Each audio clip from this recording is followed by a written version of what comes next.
Magandang araw Pilipinas. Ito, Rick Vlogs TV, back.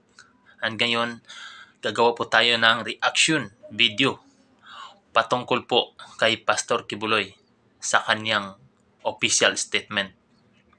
Pero bago natin umpisahan guys, don't forget to subscribe, like, share my YouTube channel, Rick Vlogs TV, para po lagi kayong update sa mga videos na aking i-upload. So guys, kung tapos na po kayo mag-subscribe at mag-like at mag-share sa ating video, so proceed na po tayo sa statement na ginawa ni Pastor Kibuloy. So, ano pa inaantay natin? Let's go! Magandang araw, magandang umaga, magandang hapon, magandang tanghali, at magandang araw sa inyong lahat. Ang pangungusap ko pong ito ay napakahalaga para sa lahat ng mga kababayan nating Pilipino na makikinig at manonood sa akin, although hindi nakikita ang mukha ko. Ito po si Pastor Apollo Kibuloy, ang appointed Son of God ng Kingdom of Jesus Christ, the name above every name. Sana po press conference ang tatawagin ko ngayon. Pero dahil nanganganib ang buhay ko, ay hindi po muna ninyo makikita ang aking pagmumukha. Ang akin lang po munang boses ang inyong maririnig. Mahalaga po ito na sasabihin ko sa inyo. Mga kababayan, mula po noong 2018, ako ay linigalig na at ang aking kongregasyon na walang dahilan ginawan kami ng kaso doon sa bansang Amerika. Sumunod kami sa batas. Kung kami may mga sinabi lang violations na hindi pa napatotohanan, yan po ay nasa kanilang federal court na. Kumuha kami ng 20 lawyer upang pag-usapan ang lahat ng kanilang akusasyon, which is about 43 counts. Lahat po yan ay mayroong 20 lawyers na nakatutok. At meron na po kaming depensa. Naghihintay po ang aking mga lawyer sa Amerika at sa Pilipinas na simula ng trial. Mulang 2018, pinospon. Ginawang 2020, pinospon. Ginawang 2022, pinospon. 2021, ganun din. 2023, sana ipopospon. Pinospon na rin. Ngayon, hindi na po papayag ang judge. November 5, 2024, talaga pong itutuloy na. Ngayon, ako naman nandito sapagkat indicted din ako, sealed indictment pa nga ng 3 taon, hindi ko alam ako indicted ako. So anytime pupunta ako doon, pupusasan na ako, hindi ko alam. Pero salamat naman sa Panginoon Diyos sapagkat hindi na ako pumalik doon at hindi nangyari yon. So dahil kasama ako sa kaso, ng aking mga workers na mga 9 o 8 kami lahat, ako yung number 1 na principal. Okay lang. Sapagkat ako naman ang leader ng kingdom at ako ang target nila.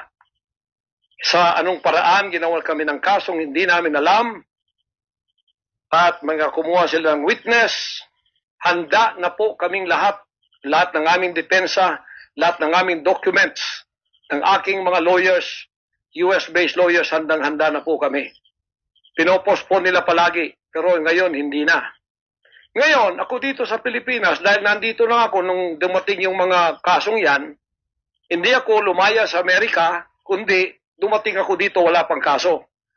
Kinasuhan ako ng naka-sealed indictment, hindi na ako nakabalik doon, pero nandito na ako sa Pilipinas. So hindi po ako tumakas. Ngayon, dahil nandito ako, I will use my constitutional rights for extradition na siyang treaty ng ating bansa. Yan po ang iniintay ng mga lawyers ko dito sa Pilipinas at sa Amerika. Iniintay namin ang request ng US Embassy sa Department of Foreign Affairs. Hindi po dumating. Sapagkat kung yan pag-uusapan, i-endorse doon sa Department of Justice, wala rin doon. Inintay namin para pag-usapan ang extradition treaty kung paano gagawin. Handa din po ako sa kasong yan kung ako'y ma-extradite pagkatapos mapag-usapan at nakadaan na kami ng Court of Appeals, Court of First Instance, at Supreme Court. Kung ilang taon yon, dapat mag-tiis din sila. Hindi dumating yon, hinihintay ko hanggang ngayon. Wala pong request na ganon. Ngayon, eto po ang mahalagang ibabalita ko sa inyo. Mula noong 2018 hanggang ngayon, hindi na po kami mapakali sa ating sariling bansa. Nawala po ang aming kalayaan sapagkat kami dito ay sinosurveillance. Sinosurveillance ako dito sa Pilipinas ng CIA at ng FBI. Sarili kong bansa, ako po ay nagtatago sapagkat liligwakin ako ng ganun-ganun na lang. Walang extradition process na gagawin. Dumating po sa aming kaalaman sa mga sandaling ito from reliable sources. Correct me if I am wrong, but these are reliable sources na dumating sa akin na ayaw na raw po nila ng extradition treaty. Ang kanila daw pong gagawin ng CIA, ng FBI, ng US Embassy at State Department, kasabwat ng ating gobyerno, ng Pangulong Marcos at ng First Lady at kung sino pa man ang nasa gobyerno, ako ay rendition ng kanilang gagawin. Ang rendition, ang ibig sabihin po, anumang oras pwede lang pasukin ang aking compound at ako ay kidnapin. It's not only rendition, but also elimination. If it is possible, pwede nila akong i-assassinate. So, nandun po sa dalawang yun. Kidnapping or assassination. Killing talaga, murder. Yun po ang dumating na balita sa akin ngayon from reliable sources. Kaya, mulang 2018, alam na po namin na may gagawin sila. Hindi lang namin alam kung paano sapagkat ang iniintay namin ay extradition sapagkat yun ang treaty natin. Ngayon, ito pong gagawin nila dahil hindi na sila dadaan doon ay illegal. Kidnapping or elimination or assassination. Di po ba sa atang sariling bansa ang aking constitutional rights na wala na? Sapagkat ako po ay binigay na sa kamay ng mga banyagang ito ng ating sariling gobyerno ni Pangulong Marcos at ni First Lady Araneta Marcos. Huwag kayong magkaila kung totoo itong sinasabi ko. Angkinin nyo. Kung hindi, i-correct ninyo ako. Sapagkat ang buhay ko ngayon ay nanganganib. Kahit mukha ko, hindi ko pwedeng ipakita sa inyo. Sapagkat ako ay binigay na ninyo sa kamay ng mga Amerikano. At gagawin nilang, gusto nilang gawin sa akin, sa aking sariling bansa. Ang aking 11 compounds, araw-gabi, sinosurveillan ng drone. Hindi po kami makatulog, hindi kami mapakali. Baka yung ginawa nila sa amin noong 2020 doon sa Amerika, na bigla kaming pinasok, pinaggigibang pintuan, pinaggigibang lahat ng aming pamamahay sa loob, linigwak lahat, ay gagawin nila dito sa aming bansang Pilipinas sa aking mga compound. Saan man po ako naroroon, nandoon sila nakasurveillance sa akin at naghihintay na lang ng tamang pagkakataon upang ako ay kidnapin o kaya patayin o kaya i-assassinate na ganun-ganun na lang para mawala ako dito sa mundong ito. Na kanilang bakit ako naging hadlang, hindi ko alam. Hindi lang po yun mga kababayan, kundi ang aking leaders lahat kasama na sa elimination. Ito po ang aking Board of Administrators, senior leaders, lahat po sila ay pwede na rin nilang patayin lahat. At pagkatapos hindi namin alam kung anong plano nila sa buong properties namin sa Kingdom Nation. Kahit bakit ganito sila kagalit at bakit ganito ang kanilang treatment sa akin na isang appointed son. Ang ministry ko po ay evangelizing the whole world with the Word of God. Hindi ko naman kasalanan ako'y maging kaibigan ng politikong tulad ni Pangulong Duterte, Vice President Sara. Taga Davao po kaming lahat. Lumaki kami lahat dito. Alam ko po ang aking mga kaibigan sila. Lumaki kami, mayor namin yan, prosecutor pa, naging congressman, naging president. Yan po ang aking pakikipag-ugnayan for nation building. Wala akong ibang interest sa bansang ito, kundi ang pagunlad. Ngayon, ako po ay inuusig. Ako po ay ginigipit. At ako po ay sinasaktan sa lahat ng paraan ng mga false accusation, false allegations na ayaw naman nilang pumunta sa korte. At pagkatapos, ayaw din nilang paharap itong mga false accusers na pinaggagawa nila to destroy my reputation para idamay sila Duterte family doon sa kapupuntahan ng mga investigasyong walang kakwenta-kwenta. Hinamon ko na kayo, punta kayo sa korte. Ayaw ninyo. Ikaw, Risa Hontiveros. Ikaw, kayong tatlo dyan na nasa kongresong puro leftist. Hinahamon ko kayo, sabi ko, pumunta kayo sa korte sapagkat ang SMNI walang kasalanan, ginurgur ninyo sapagkat idinadawit ninyo kami sa politika. Nalis ninyo ang aming malayang pagpapahayag, ang aming press freedom, pati ang liberty ko na, ang aking freedom, ang aking constitutional rights. Wala na po. Palagi kaming nagtatago. Palagi kaming lumilingon sa likod namin sapagkat tinahabol kami. Nakapalibot sa amin ng mga CIA, alam namin yon. FBI nandyan din. Pinag-usapan na ito dyan sa State Department. At ang reliable sources dumating sa akin. Ang ulo ko po ngayon, ipatong na $2 million or 100 million pesos ang ipinatong sa ulo ko. Baka yan ay madagdagan pa kung may maunang makapatay sa akin. Ano ang nangyayari sa bansa natin? Ngayon, mga kababayan, ay meron pa pong gagawin daw sila sapagkat meron na daw silang search warrant. Pagkatapos daw, isi-search ang aming lahat ng compound. At hindi daw kami papayagan na merong witness na sasama. At ang balita namin, kung ito'y totoo, sa reliable source ay nagsasabi na paplantingan daw kami ng bomba, guns, and drugs sa aming mga compound. Yan po ay aming babantayan. Sinabi ko na po muna sa inyo dito sa live na to para kung mangyari man ang mangyayari sapagkat wala po kaming ganon ay sila po may kagagawan nun. Ganito ka-evil ang kanila po mga pag-iisip sa ngayon, masyadong desperado. Aywan ko kung bakit. Kung kayo nasa katotohanan, nasa kapangyarihan, bakit kayo natatakot? At huwag ninyo pasamahin ang aming mga abogado para sumama sa inyo sa pagsisearch. Kaduda-duda na yon. Hindi po pwede yun. Ano tayo? Bansang Hapon ng panahon ng giyera? Ano to? Panahon ni Hitler?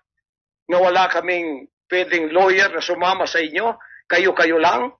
Pagkatapos, pwede nyo kaming barilin pagka kami nakikipag-usap na kailangan may witness para kamerahan namin ang ginagawa ninyo na wala kayong lusot kung meron kayong gagawin na kabulastugan. At pagkatapos, ipapatong ninyo sa amin. Pagka ito'y totoo, we will resist you. Hindi kami violent, pero hindi kami papayag na wala kaming mga witness na sasama sa inyo. Lawyer at saka barangay captain ang hinihingi namin na magiging witness sa lahat ng search na gagawin ninyo sa lahat ng aming pamamahay, kwarto o kung ano. At may lawyer kaming titigin muna sa inyong dokumento kung ano ang isi-search nyo, kung anong bahay, kung anong compound, kung ano lang ang dapat nyong gawin at ilang oras. Hindi to open-ended eh. Kailangan meron sisisi namin ng judge na gumawa ng search warrant na ito pagka hindi ninyo nirespect ang aming constitutional rights. Huwag ninyong tapakan ang aming rights. Hindi din namin tatapakan ng rights ninyo bilang kayo ay nasa batas. Igagalang namin yon. Pero igalang din ninyo kami kasi meron kaming mga narinig na ginawan ninyo ng mga ebidensyang peke. Tinamnan ninyo pagkatapos ipapatong ang kaso sa amin. Religious community po ito. This is a spiritual community. Once tumapak kayo dyan, sapagkat kayo nagdadala ng batas respetuhin ninyo. You are on holy ground. Yan po ay mahal na mahal naming banal na dako. Huwag ninyong lapastanganin. Pero hindi namin kayo pipigilan kapag may search warrant kayo. Pero hindi kami papayag na hindi kami makakasama ng kasama namin, hindi makikialam sa inyo. Titingin lang sa lahat ng gagawin ninyo. Kasi hindi na kami kumpiyansa sa gobyernong ito. Gagawa sila ng paraan para kami ay bigyan ng kasalanan. Yan po, babantayan natin yan. Pag hindi sila pumayag, then siguradong magpa-planting sila ng evidence. Pag pumayag sila, then fair ang laban. So, ngayon po, napanood na po natin ang video at naramdaman po natin kung anong ibig niyang iparating o saklolo sa ating mahal na Pangulo. Nais po sana niyang malaman ng Pangulo ang kanyang kalagayan po ngayon dahil po every day, every night daw po nakasurveillance daw po yung kanyang 11 compound. So nagtatago daw po siya kasama daw po yung kanyang may mga kasamahan siya. Kaya po yun, gumawa siya ng official statement para po mapaabot sa kanyang mahal na mga kababayan. So dito, reaction natin, nanganganib talaga ang kanyang buhay dahil po sa banta ng Amerika. Siya po ay kinasuhan ng hindi po daw niya alam kung ano ang dahilan, kung anong kasong hinano sa kanya. Hindi naman po daw niya talaga alam.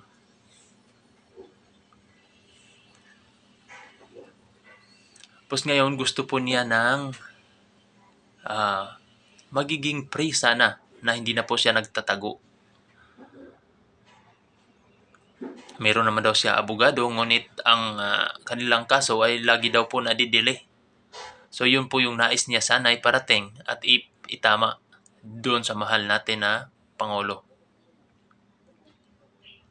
So ibig sabihin guys, sa tagal na pala na panahon pala siya nagtatago.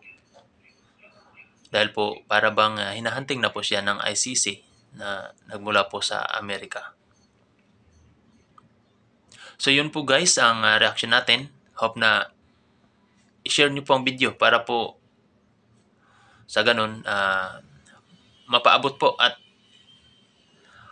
siyempre tao lang naman po tayo, kahit kung may nagawa po tayong mali, kaya naman po tayong papatawarin. Dahil tao lang po at siyempre hindi naman tayo perfect. Para magiging perfecto tayo dito sa mundo, lahat naman po tayo may pagkakamali. Kaya huwag po natin kalimutan i-share ang ating video para po maiabot sa mga taong bayan at alam nyo man po, kailangan po talaga niya ng tulong, ang concern niya dito para po malaman din po ng ating mahal na Pangulo. Ayun po, maraming salamat at hope na lagi kayo nasa mabuting kalagayan mga Karik Vlogs TV. Okay? Saludo po ako sa inyong lahat.